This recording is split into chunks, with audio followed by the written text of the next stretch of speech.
Hi guys, if you're planning on going to South Africa anytime soon for vacation, for a conference, for anything at all, you may want to rethink because once again, they are attacking black Africans.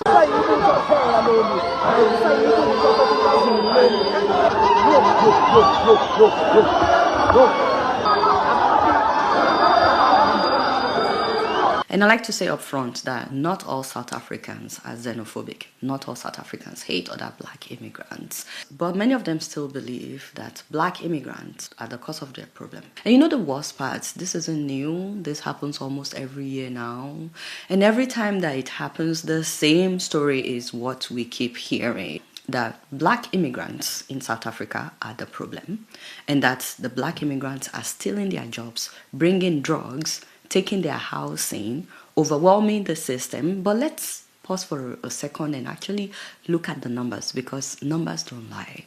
Black immigrants in South Africa make up about 4% of their population. That's roughly 2.5 million people.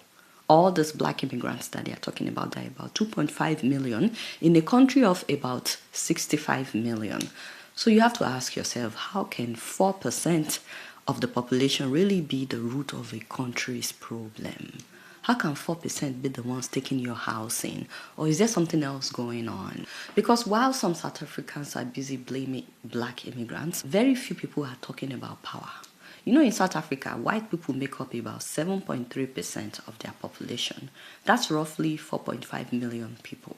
So white people are only about 7.3%, but they own about 72% of the land. Let that sink in.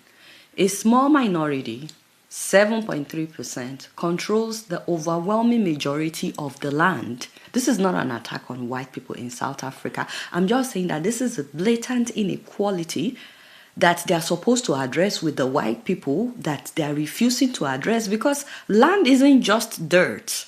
Land is wealth. Land is opportunity. Land is power. Whoever controls the land controls food supply. Whoever controls the land controls the country. So the real question isn't why are immigrants here? The real question should be who actually has control in South Africa and who doesn't. Because, you know, when people are struggling, when jobs are scarce and the system keeps failing, it's easy to point at the most vulnerable and say this is the cause of our problem. It's easy to blame the outsider, but that doesn't fix anything. It just redirects the anger away from the real issue. And the real issue is the system is built on inequality. Inequality that has never truly been dismantled. Meanwhile, let's talk about what is actually draining South Africa. Corruption. Let's talk about corruption because they keep saying that it's black immigrants that are corrupting their children, bringing in drugs and so on. But let's start with the police.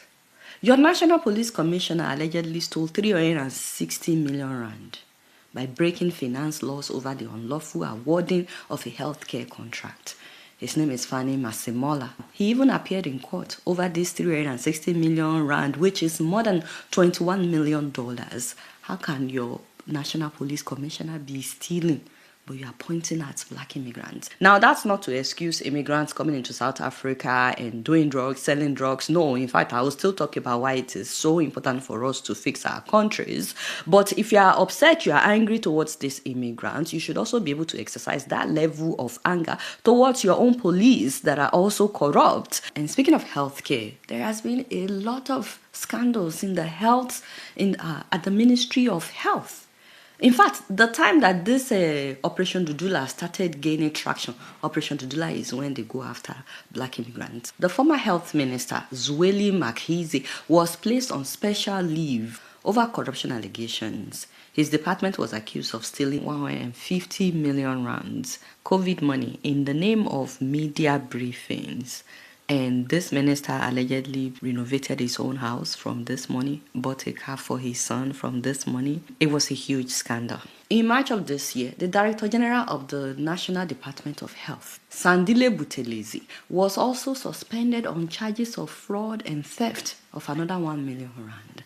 And yet you say that it is immigrants that are overwhelming your hospitals, that are taking all the supplies at your hospitals. We have seen so many videos of some South Africans chasing black immigrants out of their hospitals, denying them of medical treatment, even pregnant women, saying that the resources is for their own citizens. But they're not doing anything about their own officials that are stealing millions of rands meant for healthcare. Not just that, there is massive corruption at your power sector. A former CEO of your electricity company, Eskom, revealed that corruption inside the company cost taxpayers around 1 billion rand every single month. That's about $60 million every month that you are losing. In December of last year, the country's Special Investigation Unit uncovered a 54 million rand scandal linked to a South African businessman and your electricity company, Eskom.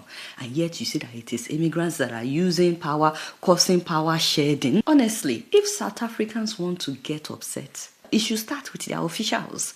This April, 21 South African officials were caught in a 35 million rand street light scandal. An alleged mismanagement and fraudulent procurement of street light contracts by 21 officials within the electricity and energy department, leaving part of the metro in the dark. Yet, you say that immigrants are the ones using your power, causing power shedding. It's because of immigrants that your electricity is no longer stable. There are so many other examples. I mean, we saw how some South Africans literally celebrated your former president, Jacob Zuma, despite all the money that he allegedly stole. That's just one example, from him spending like 246 million rands on renovating his personal house, to allegedly receiving 783 different illegal payments. And let's not forget how the Gupta family during his presidency wielded so much influence that cost the nation of South Africa between 250 billion and 1.5 trillion rands. Did anybody treat Jacob Zuma the way they are treating these black immigrants? No. So let's be clear. Billions are being lost, not because of immigrants though, but because of corruption at the highest levels. And those people at the top are telling you that black immigrants are your problem. And so some of you are also attacking these black immigrants, making sure that you look away from the real thieves. So on one hand, you have a small immigrant population that is just trying to survive. Not only are they trying to survive, they are creating jobs. So many of these black immigrants are creating job opportunities in South Africa. And then on the other hand, you have massive corruption at the top, billions disappearing, systems failing from the top down, but somehow the anger gets directed at the 4%, not the people stealing the billions, not the system that is protecting those people. The 4% doesn't make sense. They're South Africans. It's really sad that till now you have not figured it out that xenophobia, attacking black immigrants, is not solving your problems. I mean, you've been attacking them for years. How has your lives changed? What has changed? How has your lives gotten better? You've killed many of them. You've rendered many of them homeless. You've taken over so many of their businesses. You've looted many of their businesses. How has your lives gotten better? It's not solving your problem. It's only hiding it. And that's because black immigrants are not the reason that the system is broken. They're just the easiest target, the most vulnerable to blame. And until that changes, this cycle of violence, destruction, and injustice, it will just keep repeating itself. Meanwhile, we've also seen videos of some black South Africans trying to attack white South Africans. And the white South Africans not only beat them up, but they brought their weapons. They started firing at them. We've seen these videos. It's like these people that are attacking the black immigrants cannot actually stand in front of the white immigrants, or the children of the white immigrants, I should say, that are now in control of more than 70% of their land. We are not your problem. Now, having said all that, guys, I think it is more important now than ever that all other Africans, that we also get our acts together, that we fix our countries, because enough is enough. For how long would South Africans be pushing our citizens out?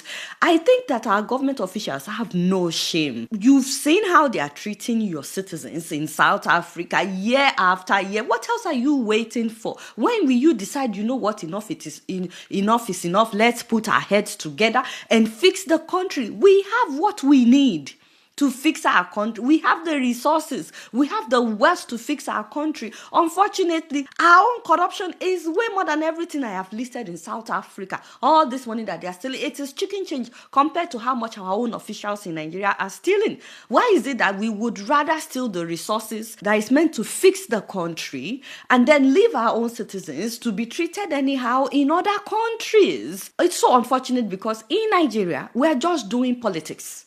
Politics! We are not building the country. We stopped caring about building the nation a long time ago. All we care about now is party loyalty. It's so unfortunate because we have everything that we need to transform that nation. God has been so good to us. He gave us everything we need. There are nations that don't have half the resources that we have, and they are thriving. If only we get our acts together, they will not be pushing our citizens anyhow.